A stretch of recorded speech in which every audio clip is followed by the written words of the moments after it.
All right, good evening. I'd like to call this meeting of the Loveland Board of Education to order at 6 p.m. Roll call, please. Reverend Eilert. Here. This is Jaranek. Here. This is Mangan. Here. Dr. Swetchenow. Here.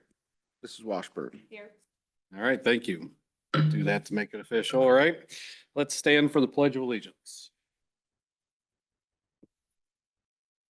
Pledge Allegiance to the flag of the United States of America, to the republic which stands one nation under God, indivisible, liberty, and justice for all. Thank you. We have the agenda that was put out at the end of the week.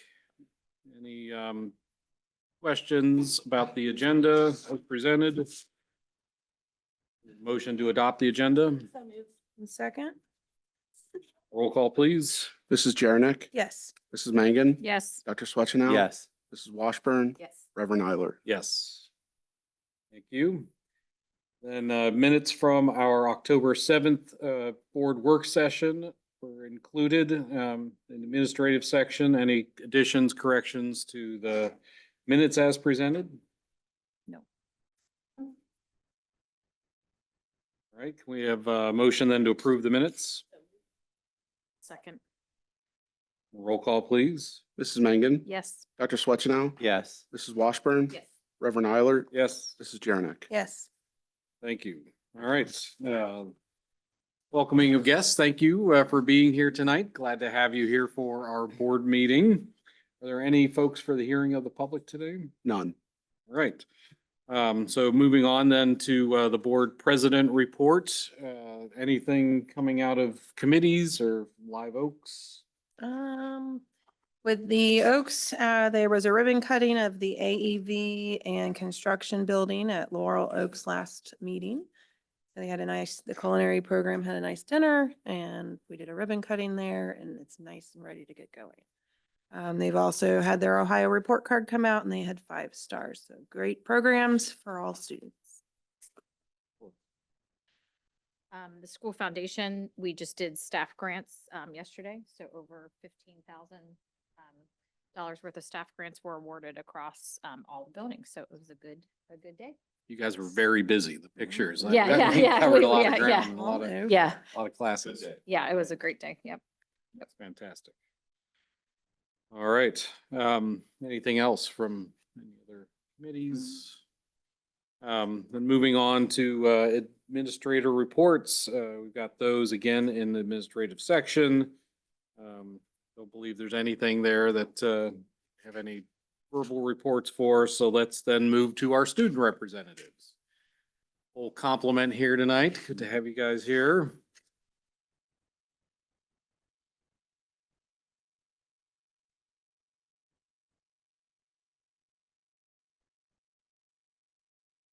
Yay.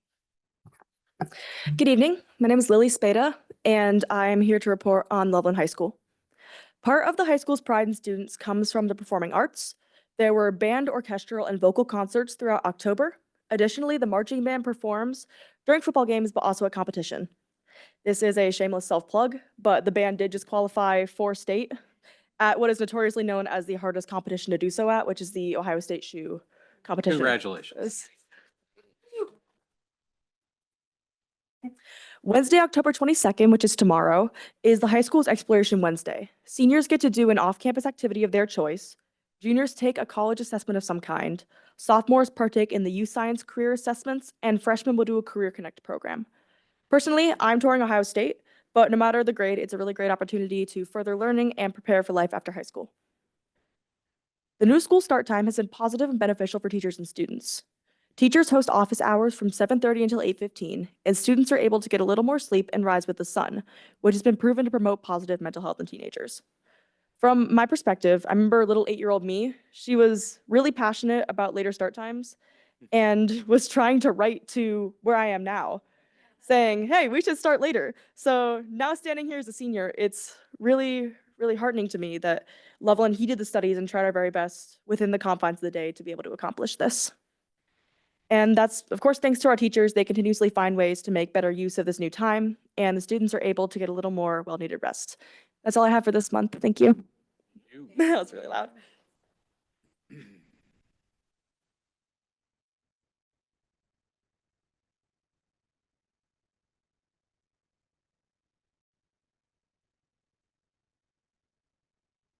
Hello, my name is Anna Pranya-Raps, and I'll be sharing about the Loveland Intermediate School and the Loveland Middle School. So going over some building highlights, students and staff recently participated in Homecoming Spirit Week. Everyone had a lot of fun showing off their school spirit through classroom decorations, the parade, and then the football game. Another highlight was the Homecoming Pep Assembly. LMS worked with senior leaders from LHS Spirit Club to plan the event. The seniors did a great job organizing the event, and the 7th and 8th grade students had a lot of fun following their lead. There were also some conferences that took place this month. There were family teacher meetings on October 7th and 16th, and there will also be a full day of conferences on November 4th in LIS and LMS to meet with even more families. Academically, there are some important things happening right now. All ELA, math, and intervention specialists participated in iReady training on September 25th. They reviewed diagnostic data and teacher reports. During professional learning days on October 10th and 13th, staff focused on iReady training, trauma-informed practices, PBIS review, CPR, and CPI training. The staff was able to grow and develop in service to the students. In addition, LIS data meetings are happening this week to discuss student progressions and needs. These meetings are an important part of helping every student succeed. And then some upcoming events. On October 23rd, there's an LIS Student Council event. On October 27th through 31st, there'll be a book fair and then Red Ribbon Week. And then on November 11th, there'll be an LIS Veterans Day Assembly and LMS Veterans Day guest speakers. So to wrap this up, LIS and LMS continue to focus on students academically while also providing strong support systems.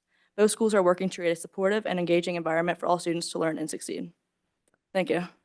Thank you. You.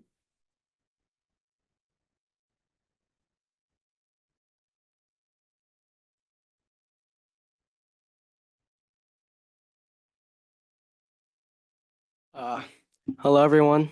My name is Jack Myers, and I'm here to share some stuff about the elementary school and primary school. At this point, all students have completed the beginning of the year assessments for iReady, AimsWeb, KRA, and other assessments in order to allow personalized learning to take place. Intervention has been reviewed and assigned to students in need of it, and reading improvement plans have also been implemented. The first progress monitoring data reviews are set to take place at the end of October and beginning of November. The instructional teams are continuing to have ongoing discussions and data reviews utilizing standards, assessment results, and templates focused on math and reading for their instructional planning. These assessments and templates personalize student learning and help make certain that students will be on the track by the end of the year. The October Terrific Tigers will be celebrated soon, and these celebrations of student positivity will go throughout the school year. As part of the celebration, students take part in Pizza with the Principals to further celebrate the recognition. The elementary school would like to give a big shout out to librarian Mary Tobias, who put on a great book fair, helping fund for lamination and other items to support teachers and students. Some of the money will also be used to donate books to Cincinnati Children's Hospital. So a big thanks to all families for their participation and generosity. Students had a lot of fun dressing up for homecoming spirit days, but focus has been shifted toward their October Compassion Project, Socktober, where students in the LPS Kindness Club will donate socks to local shelters. The annual walkathon was a huge success, garnering $60,000 to support business projects and field trips. A big thanks to the PTA for supporting that, and the bus evacuation drills are coming up soon in order to prepare students for any potential danger in busing. Finally, all students are excited for Halloween celebrations coming up, and happy Halloween to everyone. Thank you.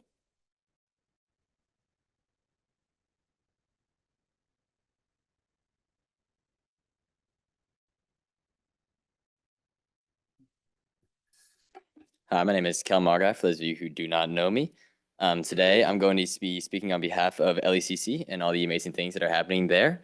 Some important building highlights that we have is we had our fall picture show and pictures on the 2nd, which ran very smoothly. I hope everybody smiled well and everything went well there. We also had our Girl Scout meeting with Troop 4641, as we know that Girl Scouts has not necessarily been at the numbers that it used to be, so they went there to try to boost those numbers and get those girls interested in what they do for our community. We also were supposed to have a walkathon that unfortunately got rained out and is rescheduled for the 23rd.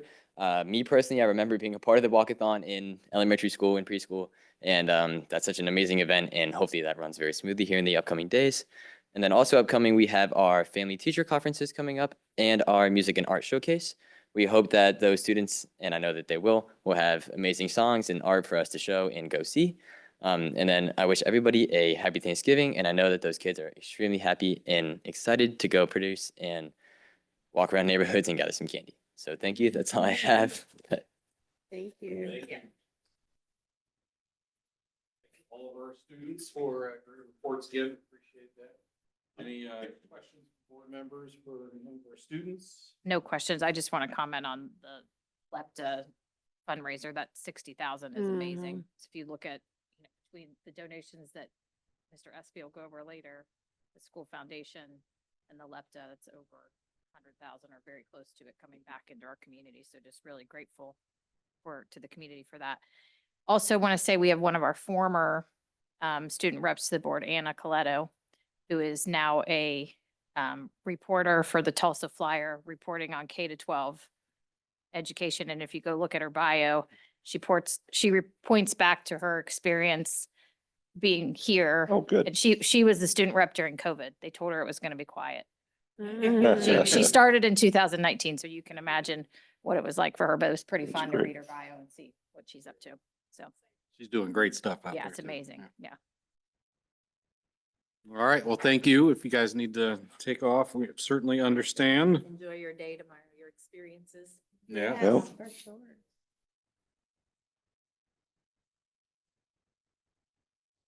All right, moving on then to topic 3.1, our superintendent update.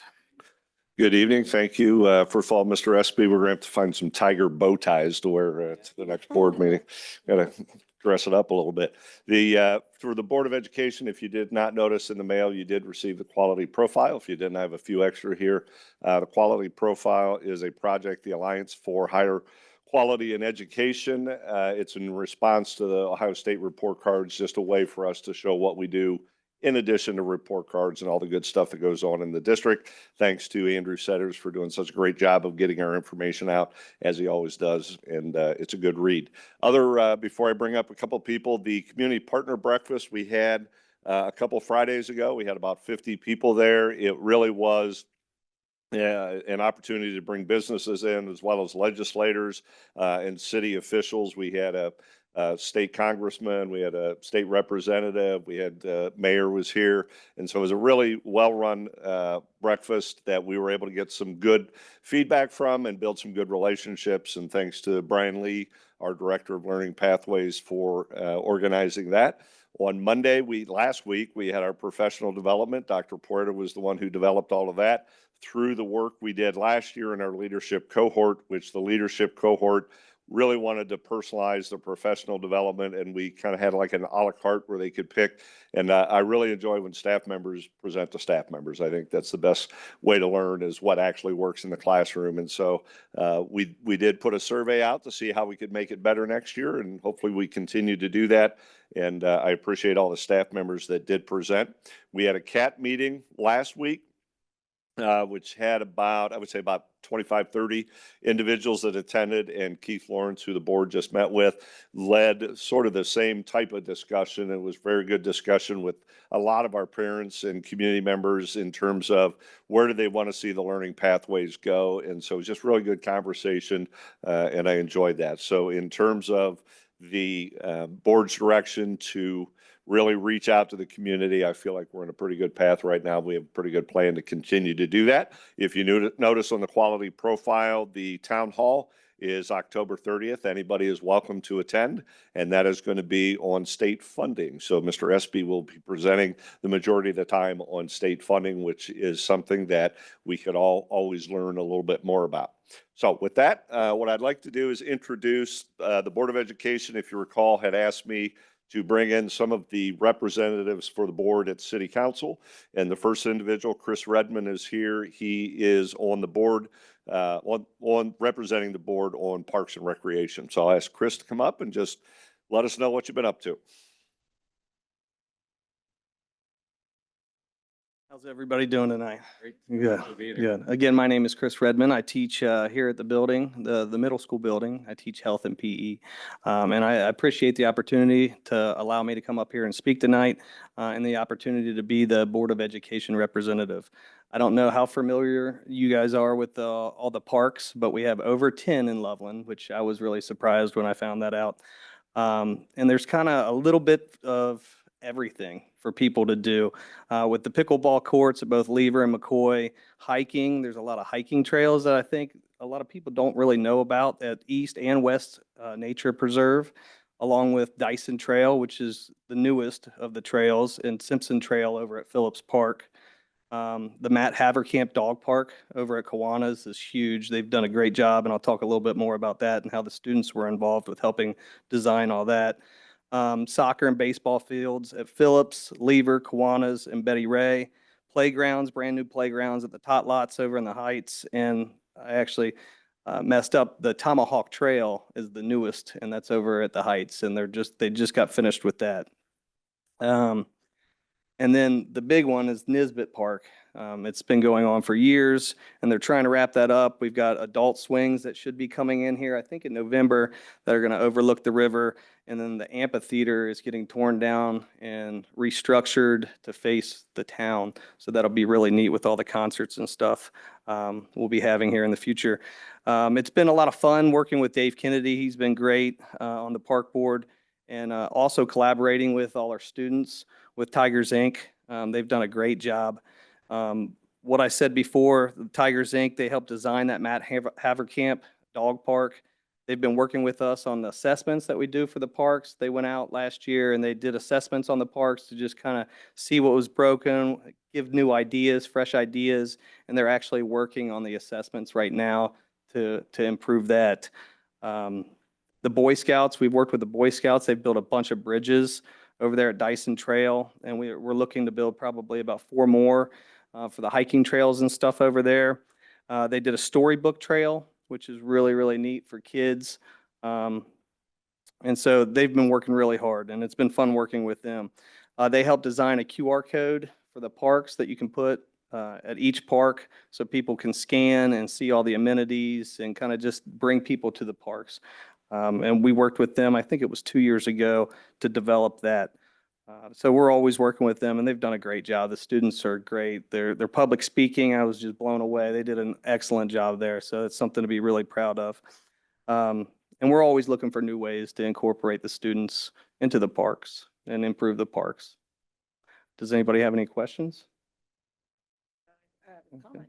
Yes. I think it's great that we include our students with committees and everything that goes on in the city, so they can see how things work and how things are developed, and at least have input. Builds future volunteers. Correct. Thank you. Yeah, this is just a comment, Sure. Chris, not it. So if you're ever thinking about building a disc golf course, Yeah. volunteers at my house that would love to help. So not me, but That was something I was looking into a Yeah. while back too. yeah, so just So- reach out. Absolutely, all right. will do. Anything new on the Schildmeyer property and the development of that into park and Which one is that? the new property the city's purchasing right along the river there by the funeral home? Okay, that has not been discussed Okay. yet. So I do not know off the top of my It'll head. be coming your way. Okay. Looking forward to it. Looking Chris, how forward to many it. times a year do you meet with the board? It's about once a month. Oh, okay, great. Yeah, Right. sometimes when we're a little bit slower, we'll skip a month, but it's almost every single month. Good. Well, I appreciate you representing the board. If you don't know Chris, Chris is an awesome, positive role model for our kids in the classroom with health and PE, and just does a great job and helps out in our extracurriculars as well. So I appreciate you being here this evening. Absolutely. Thank you for having me. Thank you. Thanks for representing the board.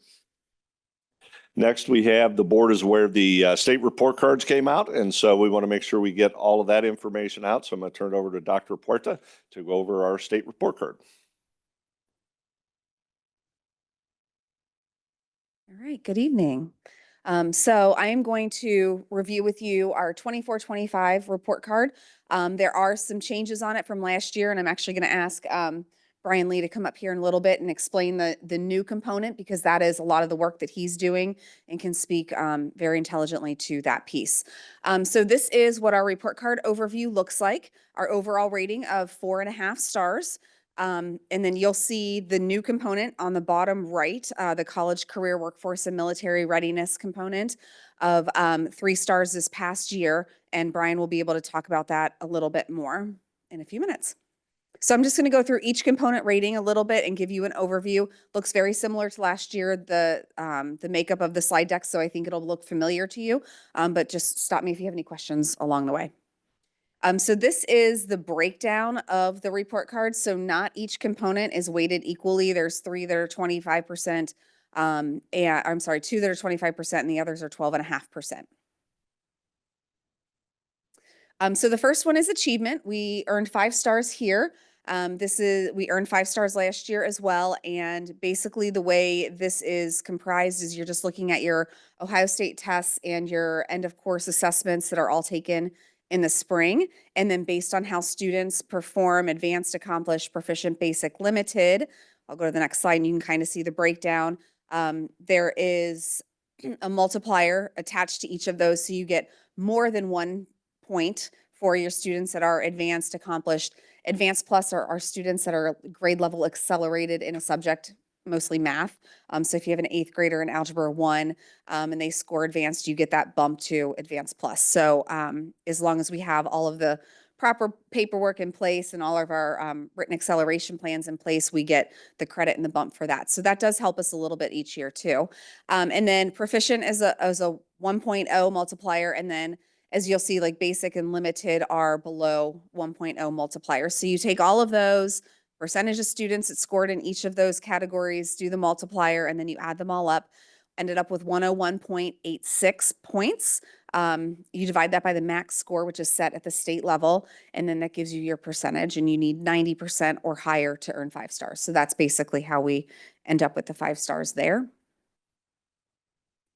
Progress is what you hear us refer to as value added a lot of times. And so this is how much did we grow our students over the course of a year?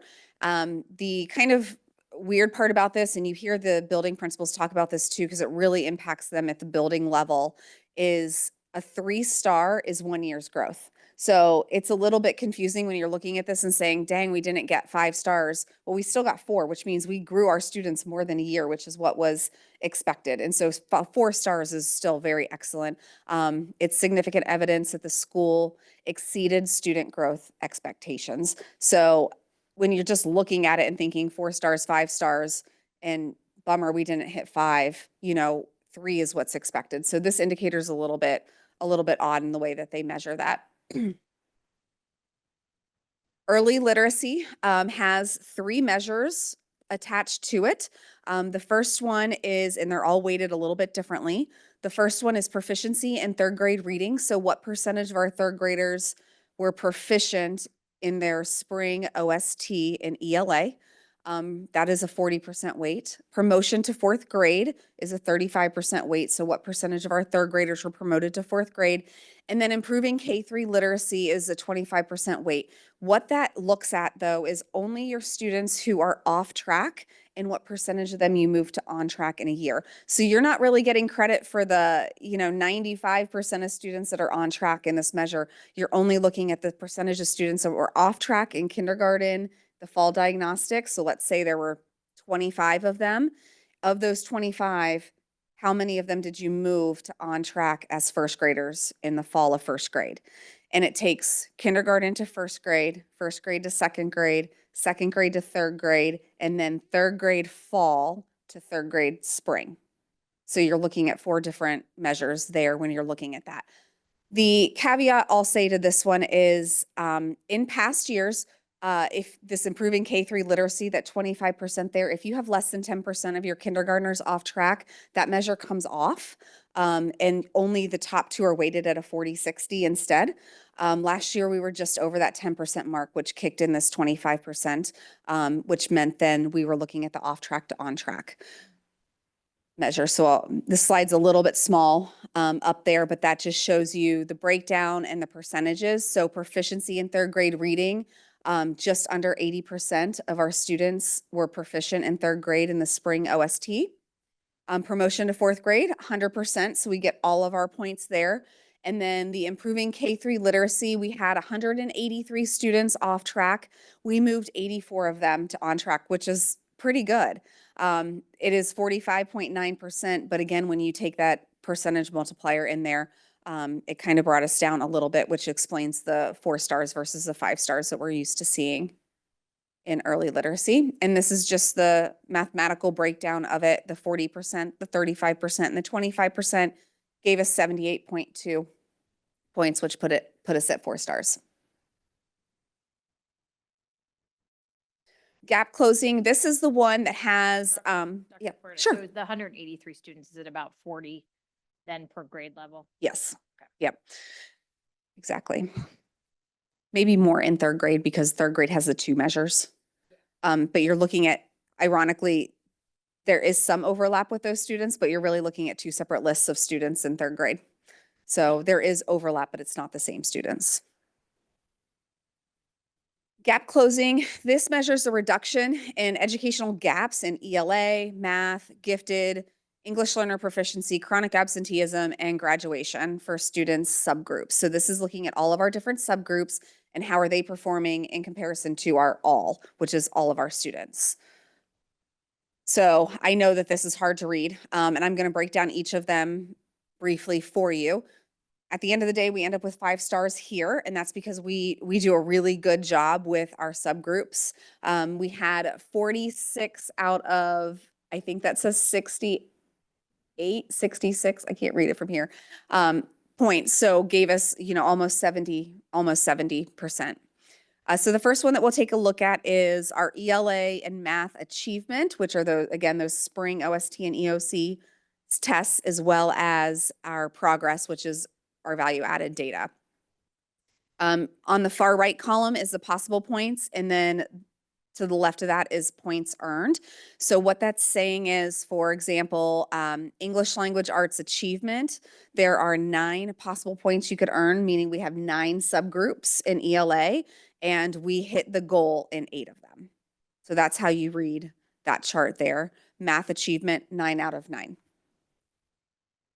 So this is showing our achievement in English and math for each of our subgroups. So on the left-hand side is our English achievement, and then going down on the y-axis are all of the different subgroups. Orange is how our students performed. The black line is the state measure of what we had to hit in order to get a point for each of those subgroups. And then math is the same on the right-hand side. Orange is how our students performed.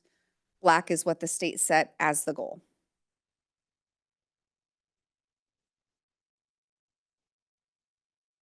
How does that turn out, the 2 out of 9? So if you're looking at the bottom, those are for our growth. So that's our value added data. The top 2, so I'll go back a slide really fast So the top graphs that you're looking at are the English language arts achievement, where it says 8 out of 9, and then the math achievement that says 9 out of 9. The 2 at the bottom, those are our growth. So that's our value added on our subgroups. So this is an area, and we've had conversations with our principals already, but this would be an area of opportunity for us to continue to grow our subgroups. We would next look at graduation, early learner proficiency, and chronic absenteeism, all of which we got 5 out of 5. These are all or nothing measures. So you either get 5 points or 0 points in these categories. So the graduation rate at the left, on the left-hand side there, orange again is how each of our subgroups did, and the black bars are how the state set our goals. And so we exceeded all of those. So we got 5 out of 5 there. For chronic absences, we had to meet the chronic absenteeism goal of less than 16.4%. Last year, we were at 14%, so we did get our 5 points there. And I did make a little note there that we had improved from the year prior, which was 15.4%. So we reduced our chronic absenteeism by 1.4% over the year. And then for our English learners, their progress is based on the percentage of students who scored proficient or met the growth target with a goal of 53.7%. And we had 66.7% of our English learners meet that goal. So we got all 5 points on that category as well. Next, we'll look at gifted. We're looking at 3 different indicators within gifted. We're looking at their performance index, which is very similar to the achievement component we looked at the very beginning of this, which is just looking at end of course and OST scores and how those students performed. All of these are also all or nothing component or categories, so 5 or 0 points. Gifted progress is looking at our gifted subgroups and at our gifted subgroup and how those students grew over the course of the year. And then gifted identification and services. If I go back to that slide, I wanted to point out last year, we just missed the performance index. So we had 0 out of 5 in that. So of the gifted indicators, we only hit the growth. This year we hit the index. So we got 2 out of the 3 gifted indicators. So this is how our students looked. This is on the left, our students' scores on OSTs and EOC scores, our gifted students. So same math calculations with the multipliers there. Ended up with 118.3 points out of a max of 121.1. So we had 97.6%. The bar is pretty high. You have to have 97.5%. And because it's our gifted students, I get that, but that's a pretty high bar there. But we were just over it this year. So we met it, get all 5 points there. Gifted identification and services. This is where we're looking at our subgroups of students, and what the state says that they want to see is if we have 20% of, well, let's say we have 10% of economically disadvantaged students in our district, they want to see 10% of our gifted population economically disadvantaged. And so part of this is about identifying that population, and the other part is about serving them. And then it goes very deep, and it's like a whole nother chart, like the one that goes into gap closing. But basically you get points for certain things and certain components. We have a lot of points for identifying a lot of students, but not necessarily in those subgroups. And then if you don't identify them, you don't get the points for serving them because they're not all identified. So we ended up with 84 out of 140 points, which gave us 60%. That would have met the goal 3 years ago. But each year they're raising the bar. And so even as we continue to grow, we're still playing that game of trying to catch up. So we did improve over last year where we had 74 points. So we are starting to close that gap. The threshold of 80% is going to stay, at least for now. That is the final threshold. So we'll just continue to work to continue to close that gap over time. And then this is our growth or value added data with our gifted students. 3, 4, or 5 stars says that you met the indicator. We had 4 stars. So we kind of like our district value added or progress measure, there's significant evidence that we exceeded 1 year's growth. So 4 stars there. So we did meet the indicator and get our 5 points on that piece as well.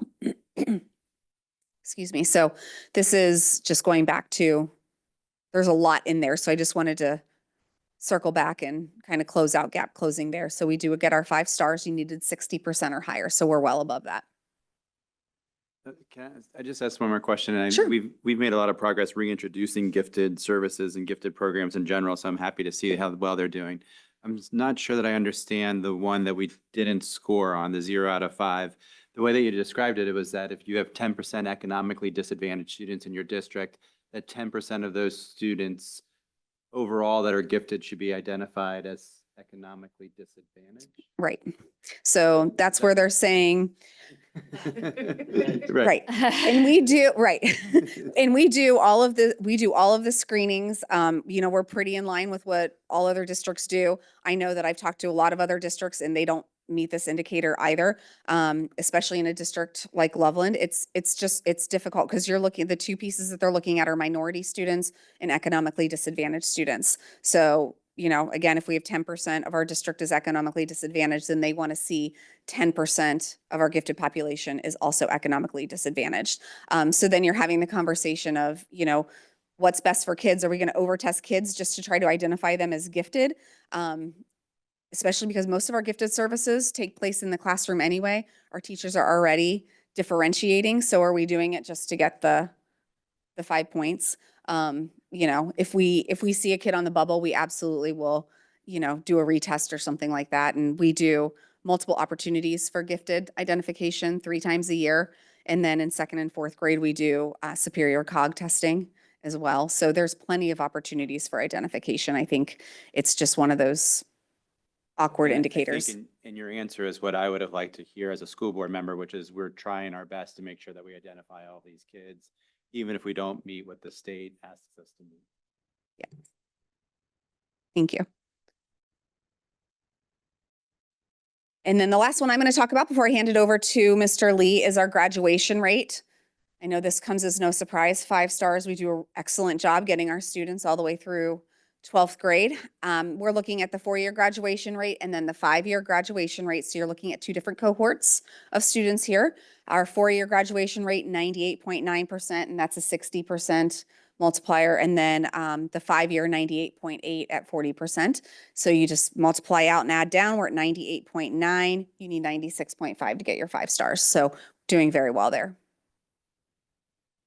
Any questions on any of the components that I've talked about before I hand it over to Mr. Lee to talk about CCWMR? You'll learn all about. All right, thank you.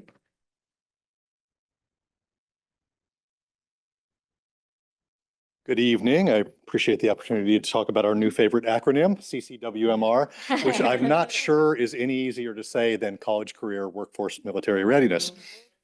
But that is what it stands for. And we've known that CCWMR was coming for several years.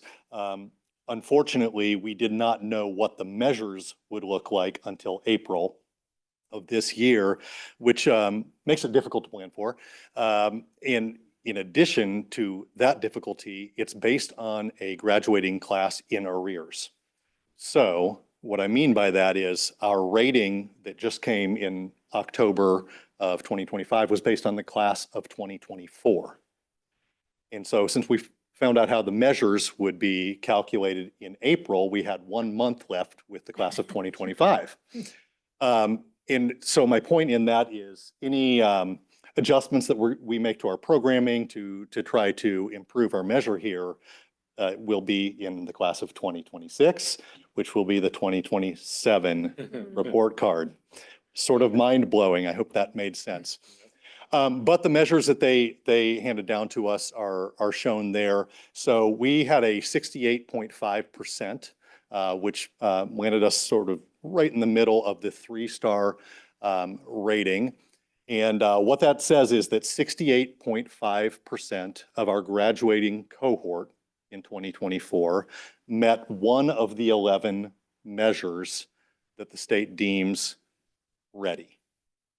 And CCWMR came about because I think the state correctly recognized that getting a student to graduate is not enough. We need to prepare them for whatever is next in their journey. And they were very careful in putting it together to ensure that schools with high vocational and career tech constituencies were properly recognized as well. So these are the 11. I know you'll only see 10 boxes there, but 2 of them are combined. The 11 ways that a student might meet. They're broken down into academic readiness, career readiness, and of course, military readiness. And I won't read all of them to you, but those under academic readiness are pretty well-known traditional ways of showing achievement in a high school. But like I said, the career readiness measures weren't always recognized on a school report card, and so it's a good thing that they are. I will move on. What are those benchmark scores? The benchmark scores are set by ACT and College Board themselves of what they deem college ready. So there are different scores for different components in the English, math, and reading sections of the ACT. Interestingly, most colleges, we know that many colleges are test optional now. So most colleges do not stick to those benchmarks that ACT and SAT have set, but that is what the state has adopted. So this is showing where we have been in this measure. Like I said, the state has been tracking these things for a while before they became present on the report card. The columns there really are largely irrelevant. They are just showing our graduating class size. The line graph is what you want to pay attention to. So you can see that we are at 69% with the class of 24, which is up 3% from the previous year, and which was up 10% from the year before that. The scale on that graph is interesting. It looks like we bottomed out with the class of 22. That's not true. The scale is just showing the minimum that we had in that range. So what we naturally did when all of this came out was we looked at for the school districts that did achieve a 5-star rating, what did they do? How did they get there? And there's an interesting picture there that has become a little bit controversial in the state, in particular with larger school districts and traditionally high achieving academic districts. The average graduating class size of a 5-star district was 87, which is interesting. We are significantly larger than that, but interesting. Most of those 5-star districts had very high career readiness measures but low academic readiness measures. So again, schools that have traditionally been highly academically successful found themselves on the outside looking in. For example, the average ACT, SAT indicator for a 5-star district was 20%. LHS is 45%. The average honors diploma of a 5-star district, was 27%, LHS 41, and only 1% for the AP exams in the 5-star districts. And we are at 23% and closer to 30% for this past graduating class.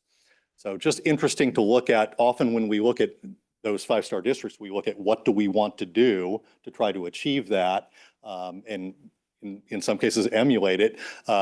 Certainly, we don't want to lower our academic standards, but we just need to be looking in some different areas that we haven't before. And we are doing that work. Also, interestingly, there is a House bill out right now that would remedy some of those concerns.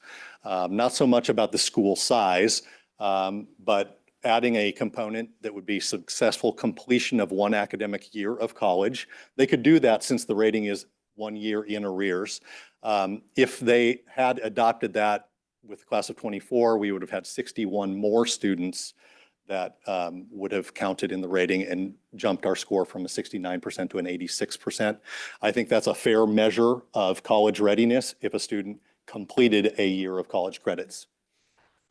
And then it would also allow for the combination of AP credits and College Credit Plus. We are a school district that lives in both worlds. We want to provide both of those opportunities for students, and we have a number of students who might take 1 or 2 AP classes and dabble in some CCP classes as well. So House Bill 455 would allow for that combination as well, which also would benefit us. So we are in the ear of legislators.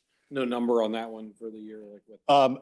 I don't have a solid number on that, because what has to happen with that is you have to look at those graduates, where they attended, what those schools' rules are for handing out credits based on AP exams, and then combining them. So that's a little squishier to get a hold of. And then lastly, I'm not going to go over this slide, but it'll be in the record. It shows a little bit of the phenomenon of how school size turned out to largely determine the rating. You can see in the upper left, the graph, which is trending downward, the largest grad cohort of each star rating, downward trend. And it also shows where we were with, in comparison to other Hamilton County high schools, excepting those in Cincinnati Public. And we see ourselves where we're not used to seeing ourselves in some ratings. But then to their credit, some other districts that you often don't see at the top of ratings. Are there any questions about CCWMR? But just think about like the college readiness though. Look, Wyoming, Madeira, Indian Hill, those are also going to be high achieving college readiness. Yep. What was the differentiator for them? Extremely high academic readiness. Okay. Yep. The differentiator, when you see, I can't even read them now, but I knew they were the two to the far right, was definitely the industry recognized credentials and high populations going to vocational school. Nearly all students who graduate from Great Oaks do meet the indicator.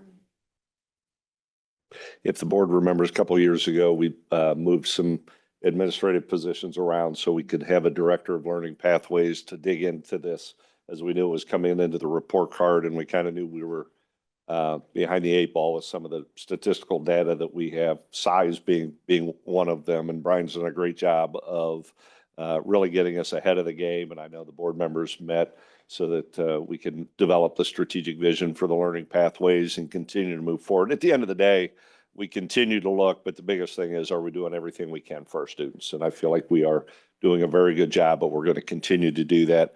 Brian, you had mentioned this morning that you are on, was it the LEAD grant that you're a part of, or you're sitting on the board? Yep. So LEAD Training is an organization we work with and a lot of other school districts work with to provide pre-apprenticeships and other career readiness initiatives in their high schools.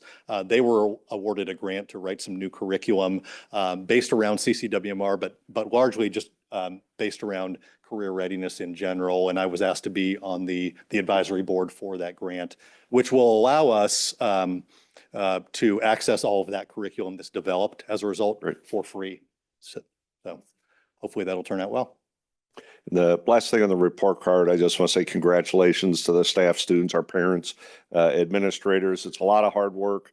4.5 stars is not easy to come by. If you recall, the previous year, we had a perfect report card. There were 18 out of 608 districts that received a perfect.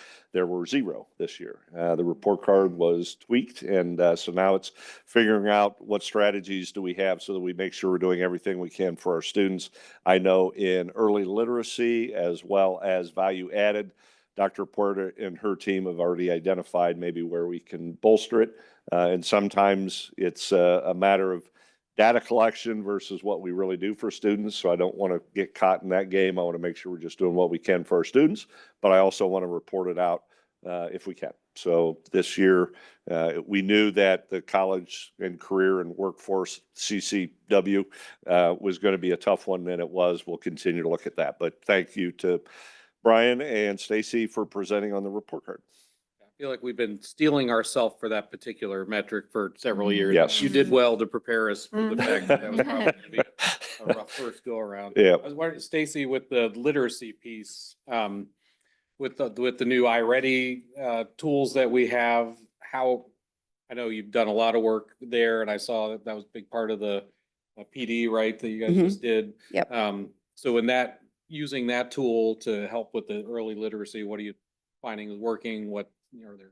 We saw, Need help? Yeah. yep, great question. I don't have the slide to show you right now, but we saw significant growth in our at LES last year in our OST scores in math and in reading. I think it'll take a few years for us to, because we don't test until 3rd grade and we started in kindergarten 2 years ago. I'm excited to see once those kindergartners hit 3rd grade, what that growth really looks like. But we have started to see some growth this year. 5 through 8, they're just using iReady as a diagnostic tool and a gifted identifier, but we're also piloting it with select teachers, 1 math and 1 ELA teacher at each grade, 5 through 8. And we have some embedded coaching happening with that as well. So they're getting that personalized instruction. The other cool thing that iReady has done is they've created a new path for students in grades 6, 7, and 8. So it's no longer called My Path, it's called iReady Pro. And so it looks different. It looks more geared towards, adolescent students. So they're not getting that fatigue of the same program over and over and over for many years. But so far we get really positive feedback from the teachers, and iReady is great with their professional support. Great. Any other questions? Thank you. All right, thanks for that. Next up, as we talk about theme for tonight, our career readiness, Great Oaks Board appointment. Christina has been serving in that role well for us in the last year, and we need to have a resolution to reappoint her as our representative to the Great Oaks Board. There's a resolution in that regard in your materials. Is there a motion to approve the resolution as presented? So moved. Any questions about that? We have a roll call then? Dr. Swetchinow? Yes. Mrs. Washburn? Yes. Reverend Eiler? Yes. Mrs. Jernick? Yes. Mrs. Bengen? Yes. Excellent. Thank you. And thank you again for serving Yeah, as my our pleasure. representative. We appreciate it. All right, Mr. Collier is up with our human resources employment recommendations. Good evening, everybody. Thank you again for having me. We, another exciting month in the HR and Business Operations Department. We're kind of ready for things to slow down, and things haven't really slowed down much. So plenty of work to do, which is good. There are a couple of things that I want to make sure to draw your attention to. There are 2 items that are in yellow that were not on the first run that was sent out on Friday to you guys. So I want to make sure to call your attention to that. And then I want to start with section A4. If anybody has had their kids come through school here, you have probably, if you didn't have your student in Sandy Geiger's class, you probably have heard of Sandy Geiger. I would pretty much say she is one of the best and most well-respected teachers that we've had in my time here over 25 years. She has over 30 years of service to the district. She has put in for her retirement. I wanted to make sure to draw attention to that, to make sure that you guys are aware. And when I point these things out and we talk about this at board meetings, of course, we're going to be honoring all of our retirees at the May board meeting coming up. Sandy is pretty special. Her and her husband both. Her husband is a retired teacher from Loveland as well. But they are great people and a great family, and we're going to miss her. So I just wanted to make sure to point that out. The rest of the agenda are more of the same types of things that we have going on. There's a couple of supplemental pieces that are in there, which are traditionally in there as well. There's a couple of those that we were missed over, and there's a 0.5 in there that is supposed to be a 0.5. Looks a little bit different than usual. That person was able to help out, and he's actually sitting right here. Mr. Redmond, thank you for helping. Convenient. So yeah, it was great.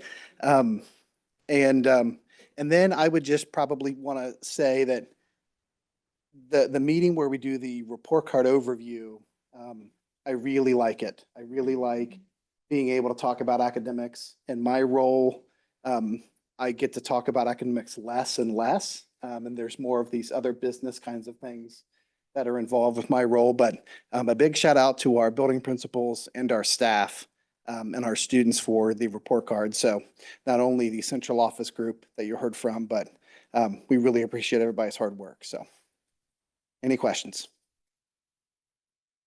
Just a comment that there's very few teachers that all 4 of my kids had, but Mrs. Geiger was one of them. And they could all compare stories about how they learned to save and shop in her class. Some of my kids are savers and some of my kids are shoppers.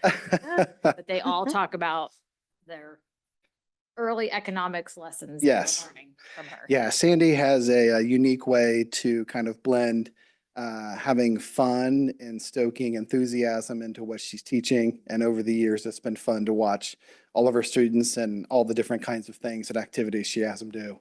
She's really great at what she does. I'll jump in and just say congratulations to Sandy. Just getting to know her over the last 5 years. She's awesome in the classroom. The kids really respond to her. You can always tell when you walk into a classroom and it's such a positive, collaborative atmosphere, and the number of students her and her husband have, the number of students' lives they have touched over the 30 years, 32 years, whatever it may be. It's pretty amazing. And so they're a big part of Loveland, and congratulations to the Geigers. Jeff doesn't get to Yeah. stay at home by himself now. He's got Sandy. Yeah. I think he's ready for her to be around more. It'll be great. And the board, you guys are well aware, and we've talked about this at board meetings and in other committee meetings. We have a number of our certified staff are, within the next 5 years, or we're pretty veteran laced, and they're coming to the table for retirement. And just to know that, if we're going to kind of give an update on things that we're working on, Mike and I, we've been working on, and I think we shared some information with you guys about some upcoming retirements based upon people's age and or their years of service with STRS. So just know and realize that we are in the planning stages of that. It's not going to catch us off guard, and it's going to be a big job, but I think we're up to the task of replacing some of our really great veteran teachers and how we can keep the quote kind of Loveland way when bringing on new staff. So not a day goes by where we're not trying to figure something out. So Right. Thank you so much. you're welcome. Any questions for Mr. Collier? Do we have a motion then to approve the resolution regarding employment certified, classified, homebound substitute and supplemental positions? Second? Roll call, please. Mrs. Washburn, Yes. Reverend Eilert, Yes. Mrs. Jarnick, Yes. Mrs. Mengan, Yes. Dr. Swetchnow. Yes. All right, thank you. All right, I have one more item here. We have two different groups that are going to be doing some traveling, either out of state or be staying overnight. And we like to, as you guys know, like to bring those to your attention. We have a competition cheer group going to the Nationals in Florida, and I believe that is in January sometime, if I'm remembering correctly. And then, of course, our Camp Kern group, which we in fifth grade, which is now going in November. That's coming up next month. So there's some information there about what those trips entail, and making sure that the board is aware. How many high schoolers go with the fifth graders to? Oh, I actually, Mr. Waple and Mrs. Cold Iron are actually, they're coming down on Friday to be doing their selection of the students. And it's usually about 45 different high school kids that participate as being quote counselors for our groups, which is a pretty fun and unique way for them, for our young kids to be looking up to kids and having that experience mean a lot more.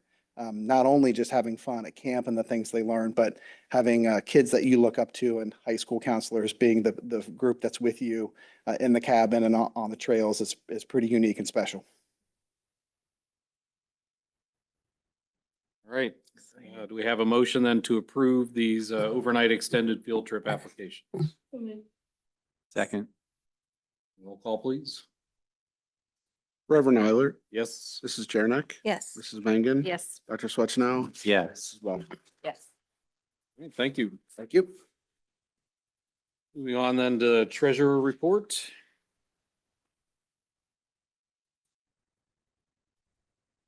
Thank you, Reverend Eilert, members of the board. I'm going to go ahead and get started with an overview of September. As we look at September monthly analysis here, 25% through fiscal year 26 or 3 months. When we look at expenditures and revenues, they have a slight positive variance on the forecasted expenditures. Cool.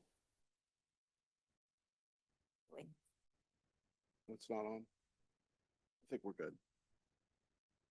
So again, very, very close when we're looking at that positive variance, but still a positive variance nonetheless. When we look at expenditures, we're 0.08% negative variance to the forecasted expenditures. Very small salary variance due to timing. And then also, again, as we've talked about with textbook or curriculum purchases that happen early on, it just kind of skews the supplies where they fall into.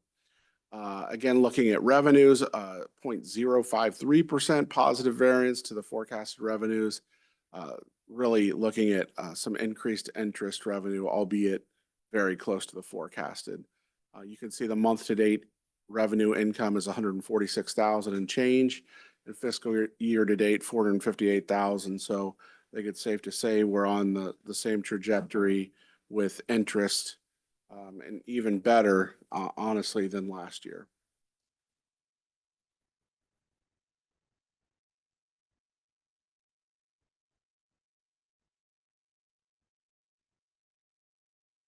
All right, so this is a breakdown of the September investment analysis. You could see that we're still below benchmarks from where we were at the end of September last year. And so it again just shows that, number one, some of those long-term investments that the district had locked in around COVID in 2020 and 2021 are starting to be reinvested in higher yield vehicles, but also we're able to just really keep as much invested as possible and then pull that out a couple days before we need to make either vendor payments or payroll payments. Again, want to give a huge shout out to the treasurer's office team because it's a coordinated effort to be able to work like that. It is a little bit nerve wracking, but we have a lot of internal controls to communicate that, and multiple people that can execute those movements. So just want to point that out. Going on into some ongoing projects that we have going on, continuing to work on grant writing, developing the dashboard, and actually coordinating now with the Loveland Schools Foundation, both Patty Petticini and Jennifer Chantel. We're working to make sure that we're coordinating who's applying for what, and so we're not applying for the same grants for different things. Also continuing to work on Finance Friday planning and recording. We've got about 2 or 3 scripts that I kind of build and work with kind of our internal team to help make sure that we're covering all of the items that we want to cover in those. And so we're 2 or 3 ahead right now and continuing. I watched one last week. Awesome. Thank you. Appreciate that. I'm continuing to plug that. But it's been great to get that out there. Would obviously like to have more views, but I think the fact that it's there and people can go find it is really, really important. And it just, again, goes back to the district's push to make sure that we're educating our community. Continuing to work on our classified onboarding process. We're actually sharing information now with spreadsheets between HR technology and then building teams, and as well as my office. That's really, really gonna, I think, elevate us to the next level in employee experience in onboarding. Also, just want to give a shout out to Dr. Puerta on professional development. So it was just awesome to sit in the meetings. I got to sit in on the retirement session.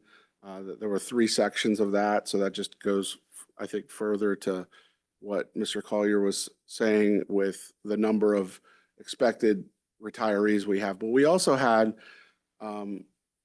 individuals and employees that were in those meetings that were not close to retirement, that were just trying to gather information. So I thought that was really good for them to hear that, but also just all the learning going on in all the different rooms was great. I got to work and kind of preside over the payroll processes and timesheets. We had a secretary roundtable as well to just kind of take in some of their thoughts. And it's always great to hear perspectives from the building level, because what we perceive is always a great process might not feel like a great process at the building level. So kind of took some of that feedback, and we're working on how we go forward with that. And then also just a financial overview for staff that wanted to come and learn about the district. So it was great to have those sessions, and I'm looking forward to continuing to do that and try to come up with additional sections that I think are applicable to my office and what we do. Also continuing just to develop internal standard operating procedures. Part of the secretary roundtable was asking for specific videos and other processes to be detailed out. So we've continued to kind of work through building the documentation, but also building the videos. I think back to my time as an educator, I differentiated my educational approach for our students. Being in a school district, we should differentiate how we're giving information to our staff. So continuing to do that. And then finally, happy to have 5 finance interns this year. And so it's an interesting crew when we come over, but they're eager to learn. We're focusing a lot on building their Excel skills. That was something that they kind of came up with. I also gave them some optional reading on the market, because they're specifically, focusing on investments. And so that's been something that we're continuing to work through. And then they're also going to be going on a field trip down to Red Tree in Norwood. And we're going to be able to kind of go through all of their processes, but they're going to be able to learn about trading and kind of what Red Tree does from the day to day. So I'm really excited to have that coming up in November. Just want to give a huge shout out to Mr. Renan for all his work, because we wouldn't have these interns, coming into to my office without his dedication. And it's just been, it's awesome from being a teacher, that has moved into, what I'm doing now. It's awesome to have connection with students. Also to give a huge shout out to Sandy Geiger. My oldest had her, and while I'm bummed that my youngest is not going to be able to have her, she's been awesome. And so just want to give her a shout out as well. So I think that's it. Did you ever think as a school district treasurer that you'd have an opportunity to take that kids on a school field trip? They're excited about No. Back in the instrumental music days, it felt like everything was a field trip. It's actually, it's going to be nice to have some more. It's exciting. Thank you. All right, any questions, financial reports as presented? We have a motion to approve the financial reports as presented for September 2025. Second? Roll call, please. Mr. Chairman, Yes. Mrs. Maiden, Yes. Dr. Swatcho, Yes. Mrs. Washburn. Yes. Reverend Rhodes. Yes. Thank you. And then 6.2, the amended appropriations. Yeah, so this is tied to our federal grant reallocation. If you remember, a lot of questions about federal grants and how much we were going to get, and there was a big delay. So in my first round of permanent appropriation, I undershot that a little bit because that's what we thought we were going to get. We ended up getting closer to what we got last year. There are still reductions, but this trues that up. Mr. Samuels, am I hearing that the live stream is not working? Yeah, it's not working. So we've got backup camera going, and we'll get it out, and this is why we're excited to move. That's Anything new from, I don't know, you or Mr. Coles? I was hearing about the move to try to take special education into HHR as they try to dismantle all of education. Any indications about funding changes that would happen with that? No, not as of yet. Biggest thing that our organizations are talking about is IDEA and 504s will continue to be legally required. IDEA is actually older than the Department of Education. So prior to the Department of Education being around, IDEA was a thing. It was in a different place. It'll probably be in a different place again moving forward. So we don't really know what that means. With the government being shut down right now, the Office of Compliance and things like that, we do think that will have impacts on how families reach out for support, but we really try to get out in front of that by building relationships and being in a good spot with our families anyway, to where they're not reaching out to those offices or to the lawyers and things like that. So no, as of now, not really any other updates other than we're going to continue to do what's best for kids. We're going to continue to follow IDEA and Section 504 and those types of things. Thank you. Yep. Anything else on this piece? No. All right, then we have a motion to approve the amended appropriations as presented. Roll call, please. Mrs. Maiden, Yes. Dr. Swatcho, Yeah. Mrs. Washburn. Yes. Reverend Rhodes. Yes. Mr. Chairman. Yes. Thank you. 6.3, pilots. Yes, these are 3 additional students that we received after the last meeting. Feel like we're seeing a change though in patterns with the new policy. Is it helping to bring some of that forward, do we think, or is it not really that? Yeah, I would say more of a practice, but yeah, I think, it remains to be seen. I think it'll be interesting to see if we have additional, there is one additional school that is in the range that we have to provide for now. But there were a number of them were already approved, so we'll just continue to monitor it, but, again, I've reached out to our legal counsel to make sure that we're doing everything the right way in terms of this, and we are just continuing to make sure that, it's hard for us to say that we could or couldn't provide transportation if somebody asks for it way after the fact. So that's really what we're trying to make sure that we're following those procedures of requiring the families to request this at an appropriate time. John, you had just mentioned 3 students, and in the attachment, there's 2, so I don't know. That's my fault, it's too. But I thought it was 3. I just wanted to make sure that you were gonna bring another one next time. No. As of now, no. All right, do we have a motion then to approve the pilot students as presented? Second. Roll call, please. Dr. Schwartzman? Yes. Mrs. Washburn? Yes. Reverend Miller? Yes. Mrs. Jenner? Yes. Mrs. Moody? Yes. Thank you. And donations for this month? Yeah, I just want to thank again all of the families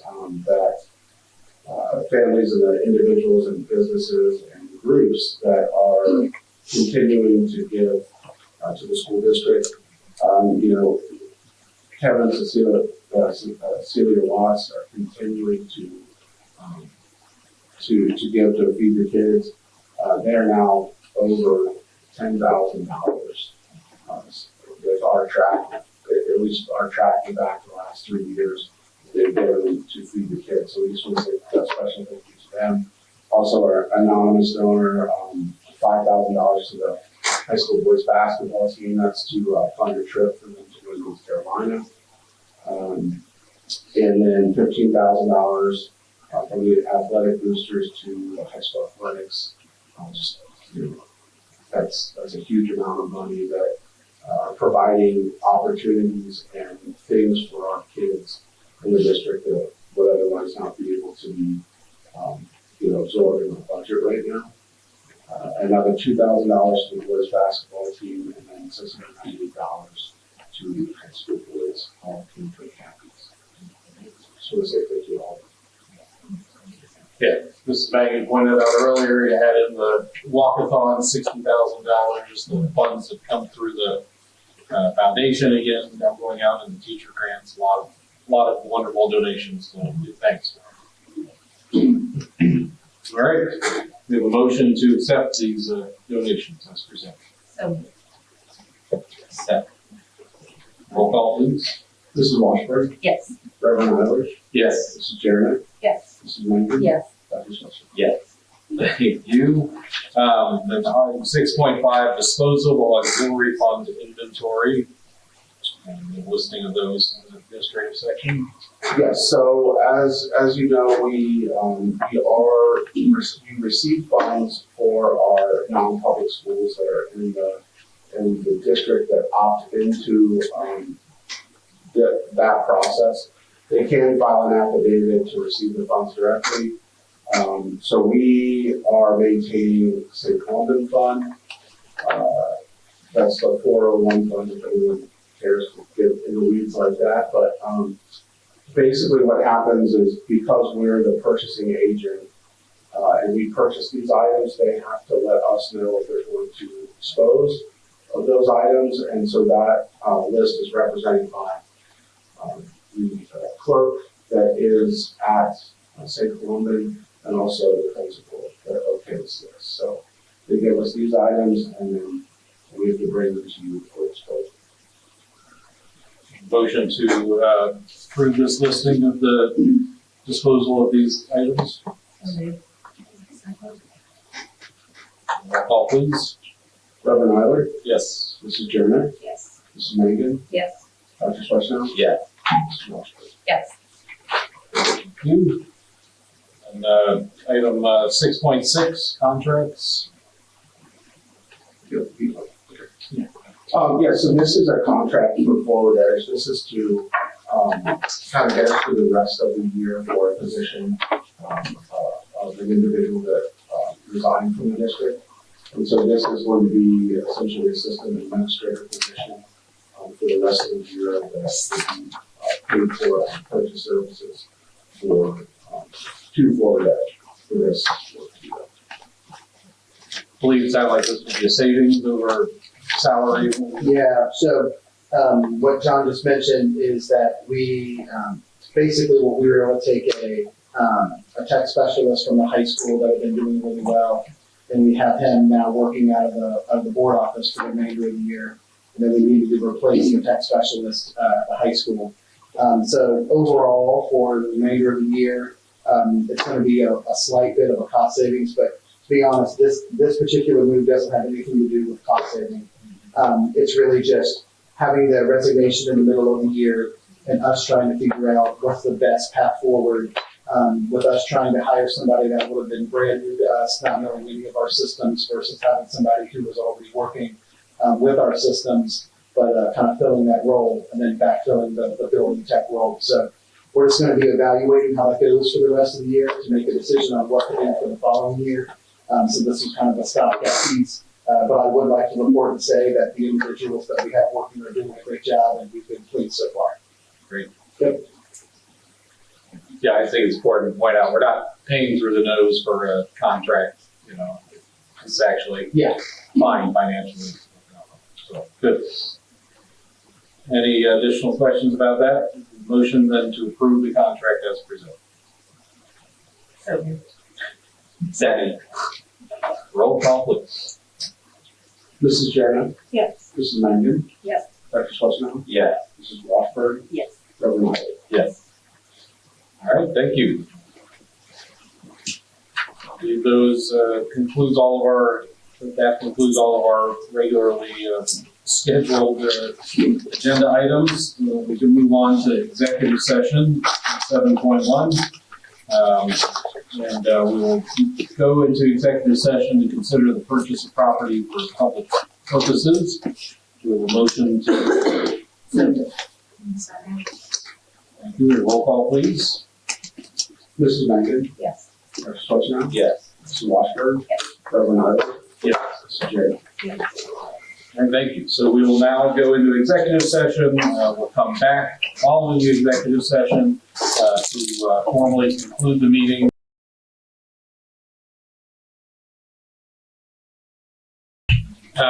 We are coming back from executive session at 7:40 p.m. We are back in session. There are no action items from our executive session, so I'll entertain a motion. We need to take a vote to come out. Okay, sorry. We have a vote to come out of executive session. So moved. Second. Aye. Aye, thank you. Aye. Roll call, please, to exit executive session. Dr. Swasno? Yes. Mrs. Washburn? Yes. Reverend White? Yes. Mrs. Jarrett? And Mrs. Yes. Thank you. So we're officially closing executive session at 7:41 p.m. I would entertain a motion then to adjourn. So moved. Second. All those in favor say aye. Aye. Meeting adjourned at 7:41 p.m. Thank you.